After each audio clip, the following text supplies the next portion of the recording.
Europe 1 Soir, 19h-21h, Pierre de Villeneuve.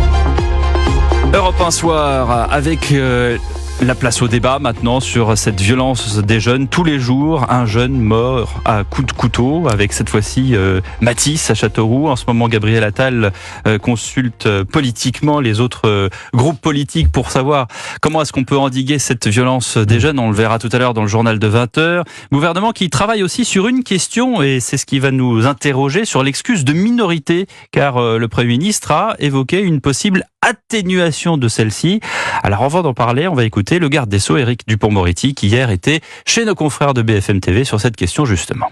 Moi, j'appartiens à un gouvernement et je suis solidaire de ce que fait ce gouvernement. Très bien. Il y a un certain nombre de règles constitutionnelles, il y a un certain nombre d'éléments principiels.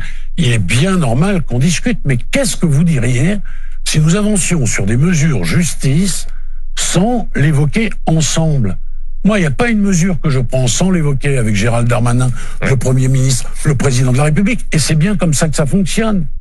Alors, on va en parler avec les chroniqueurs d'Europe 1. Bonsoir Georges Fenech. Bonsoir. Ancien juge d'instruction. Vous avez publié L'ensauvagement de la France, la responsabilité des juges et des politiques. Bonsoir Paul Melun. Bonsoir. Essayiste, auteur de Libérer la gauche, la confession d'un enfant du peuple. On en parle dans un instant, mais d'abord, je voudrais qu'on accueille, messieurs, s'il vous plaît, Brice Taillon. Bonsoir monsieur. Bonsoir Monsieur de Villeneuve. Vous êtes adjoint au maire de Châteauroux à la sécurité, à la protection de la population et la démocratie locale. C'est un peu simple, mais je vais reprendre votre intitulé.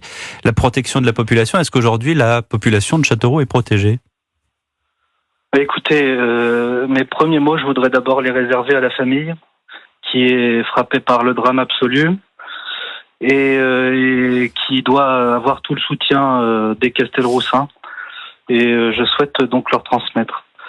Ce qui s'est passé à Châteauroux, vous l'avez dit, je crois, dans le rappel de vos titres, se passe partout ailleurs et tous les jours. Et c'est ça le véritable drame. À Châteauroux, avec les moyens qui sont les nôtres, c'est-à-dire les moyens juridiques, on a fait des choix, il y a déjà plusieurs années, de l'expression, mettre le paquet en matière de sécurité. Comme quoi ? Augmentation des moyens de police municipale, augmentation en 40-50%. Il y a 400 caméras de vidéoprotection. La police est en H24. On a décidé d'armer la police aussi pour la protéger elle-même et pour qu'elle protège nos concitoyens. Et pour autant, on n'a pas pu éviter ce drame. Ce qui signifie que c'est pas une collectivité avec les moyens juridiques qui sont les siens qui pourra endiguer ce phénomène qui est un véritable phénomène de société. J'ai entendu que vous aviez Monsieur Fenech qui était sur votre plateau et le titre de son livre L'ensauvagement. Mais c'est exactement ça. C'est exactement ça qu'on voit tous les jours. Et pas seulement dans les quartiers les plus difficiles de la région parisienne, mais désormais aussi dans nos villes moyennes de province et parfois même dans nos campagnes. On sent votre émotion, Monsieur Taillon. Je remarque cet assaillant dont on a quelques détails. On sait qu'il a 15 ans, qu'il est d'origine afghane. Il avait été mis en examen pour des faits de nature correctionnelle et placé sous contrôle judiciaire par un juge d'instruction le 22 avril dernier. Seule mesure de sûreté prévue par le Code de la justice pénale des mineurs, vu son âge, sans condamnation antérieure. C'est-à-dire que vous déplorez, vous aussi, de votre côté, le fait qu'il n'y ait pas plus de moyens, plus de leviers techniques et juridiques pour pouvoir, garder ce mineur plus longtemps, en tout cas, en détention. Mais qui ne déplorerait pas ça ? C'est-à-dire qu'il faut faire confiance dans nos juges, mais il faut leur donner aussi les moyens juridiques d'agir. C'est-à-dire que quand la loi prévoit justement que la seule mesure privative de liberté, ce soit un contrôle judiciaire, parce que la personne est mineure de moins de 16 ans, on a la preuve aujourd'hui que c'est une difficulté. On parle beaucoup de la responsabilité des parents en ce moment. D'ailleurs, le Premier ministre a dévoilé tout un éventail de mesures sur lesquelles il voudrait travailler, notamment responsabiliser les parents. On sait que là, dans ce cas très précis, la mère a joué un rôle. Je crois savoir qu'elle a également eu des gestes envers ce jeune qui était à terre et qui était probablement déjà mort. Est-ce qu'on en sait plus? Est-ce que vous pourriez nous en dire plus là-dessus?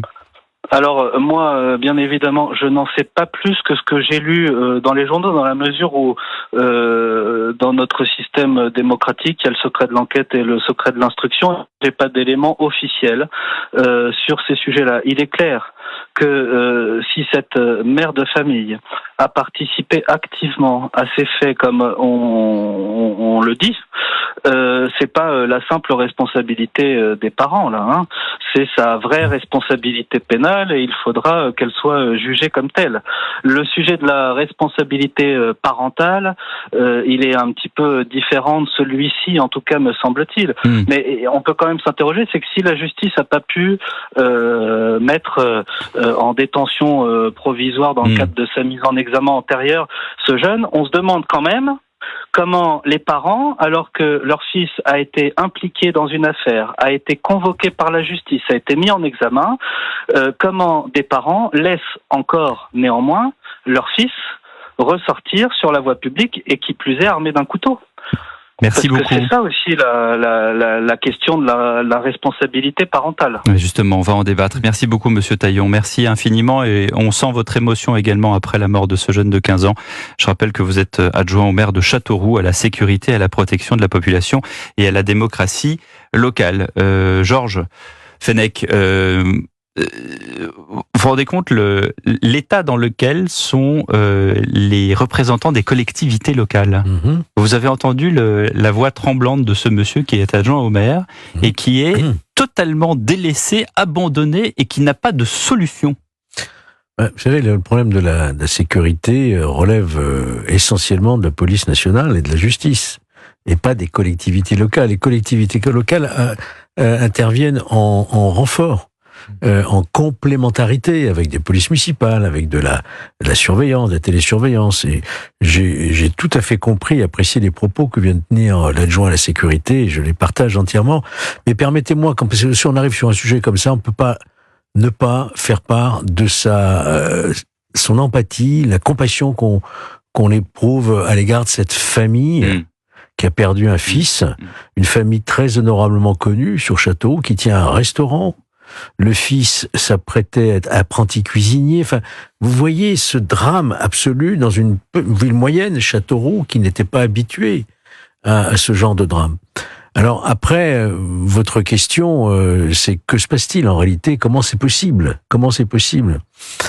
Et vous avez raison, il a été mis en examen pas plus tard que le 22 avril, tout récemment. Il y a une semaine. Pour des faits de violence graves déjà. Mais c'est de la correctionnelle. Et mis sous contrôle judiciaire. Ouais. C'est-à-dire qu'en fait, le juge ne peut plus incarcérer provisoirement ce type de profil. Parce que il y a eu une réforme qui est intervenue du code de l'ordonnance de 45, qui est devenue le code pénal des mineurs le 30 septembre 2021. Donc c'était initié par Madame Belloubet et mis en œuvre par Monsieur Dupond-Moretti, qui interdit maintenant, alors que c'était possible, qui interdit toute mise en détention provisoire. Avant cette réforme, c'était possible 15 jours, renouvelable une fois 15 jours pour les mineurs de moins de 16 ans. Vous voulez dire que ça date de Madame Belloubet, quand elle était encore garde des Sceaux à l'époque? Dans le premier mandat? Oui. Maintenant, pour pouvoir placer en détention provisoire un mineur de 16 ans, il faut d'abord le placer sous contrôle judiciaire. Et ça n'est qu'en cas d'infraction au contrôle judiciaire qu'il pourrait éventuellement encourir une détention provisoire. Donc, on a relâché dans la nature un jeune qui s'était déjà manifesté par son agressivité, sa dangerosité avec une arme et un couteau, etc. Vol de portable, guet-apens, enfin, il y avait tout. Les juges ne pouvaient pas faire autrement. Ils ne peuvent pas parce qu'il y a eu une réforme. Donc là, il y a une responsabilité politique du législateur qui a fait cette réforme en catimini sans débat parlementaire. Donc c'est intéressant parce qu'on élargit, c'est-à-dire qu'on dit la collectivité locale, l'adjoint au maire, il peut rien puisque ça dépend de la police nationale. Le juge, deuxième étape, ne peut rien puisqu'il y a une réforme de Madame Belloubet approuvée par Monsieur Dupond-Moretti en 21 qui fait que il n'a pas les moyens non plus, ces leviers juridiques pour pouvoir garder ce jeune en détention provisoire. Voilà. Paul Melun. Et il y a encore d'autres éléments sur lesquels les collectivités territoriales n'ont pas la main en matière d'insécurité. Ce que disait l'adjoint au maire était frappé au coin du bon sens, c'est-à-dire que on fait porter, et l'État parfois se défausse, faisant porter sur les collectivités territoriales des responsabilités en matière de sécurité qui ne sont pas les leurs. En l'occurrence, il y a aussi l'enjeu migratoire. Il s'agit effectivement de personnes qui nous arrivent d'Afghanistan, qui sont en situation régulière. Il y a effectivement là un lien entre l'immigration et plus encore que la délinquance, un phénomène de criminalité. Ces phénomènes de politique migratoire ne sont pas de la prérogative du maire de Châteauroux ou de son adjoint. Ce sont de prérogatives de l'État central. Par conséquent, comment dirais-je, le lien entre immigration et délinquance dont nous parlons et dont même Gérald Darmanin lui-même avait parlé sur l'ensemble du territoire est aussi de la responsabilité de l'État. Ensuite, sur le deuxième volet, qui est le volet judiciaire que vous évoquiez à l'instant, il y a évidemment en France matière à une réforme, à une réflexion quant à la justice des mineurs. Le garde des Sceaux commence à esquisser cette réflexion, il a bien raison. L'excuse de minorité est un sujet. Le fait qu'il n'y ait peut-être pas suffisamment de place en maison de correction fermée ou semi-fermée, c'est un autre sujet. Il vient de voter un code pénal des mineurs en 2021. Bien sûr, un contresens historique, vous le savez très bien. Parce que non seulement il y a eu ce dispositif dont j'ai parlé, mais également, souvenez-vous, Paul, ils ont créé, alors ça c'est une innovation extraordinaire, ils ont créé devant les tribunaux pour enfants la césure du procès pénal. C'est-à-dire que lorsqu'un mineur comparaît devant le tribunal ne peut même plus le condamner. Il dit coupable ou non coupable, et ensuite il renvoie 9 mois, 1 an, pour savoir éventuellement quelle serait la condamnation que pourrait avoir ce jeune. Donc, on a complexifié. Tout est fait pour décourager la justice des mineurs de se montrer ferme. Alors justement, on va parler de l'excuse de minorité dont parlait le garde des Sceaux Éric Dupond-Moretti. Dans un instant, on va passer en revue l'actualité. Vous êtes dans Europe 1 soir, nouvelle formule. Vous êtes sur Europe 1, on est là jusqu'à 21h, et dans un instant, justement, la suite de ce thème sur l'excuse de minorité pour les jeunes après le drame de Châteauroux. À tout de suite sur Europe 1. Europe 1 soir. 19h, 21h. Pierre de Villeneuve. 19h30, tout ce qu'il faut retenir de l'actualité. Bonsoir Maël Hassani. Bonsoir Pierre, bonsoir à tous. Gérard Depardieu est sorti de garde à vue. L'acteur de 75 ans était entendu dans le cadre de 2 enquêtes ouvertes contre lui pour agression sexuelle sur 2 femmes. Les faits rapportés remontent à 2014 et 2021. Le comédien conteste toujours les faits. L'adolescent afghan de 15 ans et sa mère en garde à vue depuis samedi soir pour le meurtre du jeune Mathis à Châteauroux ont été présentés à un juge aujourd'hui. Le garçon est soupçonné d'avoir poignardé la victime en pleine rue après une dispute. Sa mère l'aurait également frappé. Le principal suspect était sous contrôle judiciaire depuis la semaine dernière. Sa famille est en situation régulière sur le territoire français. Après les incidents liés à la mobilisation pro-palestinienne à Sciences Po Paris la semaine dernière, Valérie Pécresse suspend les financements de la région Île-de-France destinés au prestigieux Institut d'études politiques. L'ancienne candidate LR à la présidentielle ne rétablira les subventions que lorsque la sérénité et la sécurité seront rétablies au sein de l'établissement. Aujourd'hui, c'est l'université de la Sorbonne qui a été occupée par des militants pro-Gaza. Ils ont été délogés en quelques minutes par les forces de l'ordre. Un budget rectificatif ou une motion de censure, c'est le dilemme proposé au gouvernement par les groupes RN et LFI à l'Assemblée nationale. Menace brandie à l'issue d'un débat d'orientation budgétaire sans vote organisé aujourd'hui au Palais Bourbon. Le RN laisse 30 jours à l'exécutif pour répondre à sa demande, 1 mois pour la France insoumise. Et puis Rafael Nadal monte en puissance de jour en jour. La légende du tennis espagnol vient de se qualifier pour les 8e de finale du Masters 1000 de Madrid. Une belle performance après une longue absence et à moins d'1 mois de Roland Garros. Merci Maël Hassani, le journal permanent tous les quarts d'heure dans ce nouvel rendez-vous Europe 1 soir de 19h à 21h. Donc prochain rappel à 19h45. Dans un instant, on va parler, et même tout de suite, de cette excuse de minorité avec Georges Fenech et Paul Melun. Georges, on entendait tout à l'heure le garde des Sceaux parler de cette excuse de minorité qu'on frôle. On tourne autour de ça comme autour d'un totem. On a l'impression, oulala, est-ce que ça brûle, est-ce que ça mouille, est-ce qu'on va prendre froid en la regardant, en rentrant dedans, on n'arrive pas à la défaire. Tout à l'heure, on a eu des informations du procureur de Meaux qui disait que l'excuse de minorité ne pouvait être levée qu'au stade de la peine et non au stade des mesures de sûreté. Alors c'est un peu technique, mais il faut quand même expliquer à nos auditeurs. En fait, c'est très simple. C'est très simple. Faut distinguer les moins de 13 ans, pas de condamnation pénale, pas de prison. Rien. 12 ans et demi. 13, 16 ans, condamnation pénale possible, mais avec obligatoirement le bénéfice de l'excuse atténuante de minorité. C'est quoi ? C'est-à-dire que le mineur n'encourt théoriquement que la moitié de la peine encourue par un majeur. Par exemple, une affaire comme celle-ci, 30 ans, le meurtre, un mineur n'encourt que 15 ans, d'accord ? Maximum. Après, il y a les remises de peine, mais les aménagements. Ils n'auront jamais ces peines-là. Vous ne faites aucun souci. Et entre... si justement je m'en fais, c'est ça le problème. C'est fini, tout ça. Je vais vous expliquer pourquoi. Et ensuite, vous avez la catégorie 16-18 ans, où là, par une ordonnance spécialement motivée, la cour d'assises ou le tribunal pour enfants peut écarter l'excuse légale atténuante de minorité et donc juger le mineur comme un majeur. Bon. Tout ça, vous voyez, c'est simple, moins de 13 ans, 13, 16 ans, 16, 18 ans. Donc c'est vraiment le dogme, c'est l'âge. C'est-à-dire que qu'on c'est pas proportionnel, pardon Georges, à la gravité des faits. Non, là c'est un meurtre, 15 ans. Bon, il a 15 ans, on regarde d'abord s'il a 15 ans ou 18 ans. C'est applicable pour toutes formes d'infraction. Ça part de l'idée que l'enfant, si on peut dire l'adolescent, le mineur, n'a pas le même discernement qu'un majeur, et donc il faut diminuer sa responsabilité. Maintenant, vous savez, on va peut-être réfléchir, le gouvernement va réfléchir, est-ce qu'il ne faut pas inverser, pour les 7-18 ans, dire qu'il n'y a pas d'excuse, sauf si le juge dit qu'il y a excuse, qu'il l'obligerait à motiver. Tout ça ne changera rien, je vais vous le dire. Parce qu'au final, ce sont les juges qui mettent les peines qu'ils veulent. Et généralement, ce sont des peines très faibles pour les mineurs et très rarement de la prison. Donc mais c'est quoi ? C'est une inertie ? C'est une idéologie. Oui, c'est ça. Il y a une réflexion. C'est une idéologie. Même par-delà l'idéologie, on peut pas nier qu'il y a un réel débat philosophique. Il me semble que l'excuse de minorité a été introduite en 1945, si je dis pas de bêtises. Et depuis cette date, il y a un certain nombre de réflexions, effectivement, sur la faculté de discernement et sur la réflexion sur laquelle, de quelle façon peut-on juger un mineur par rapport à un adulte ?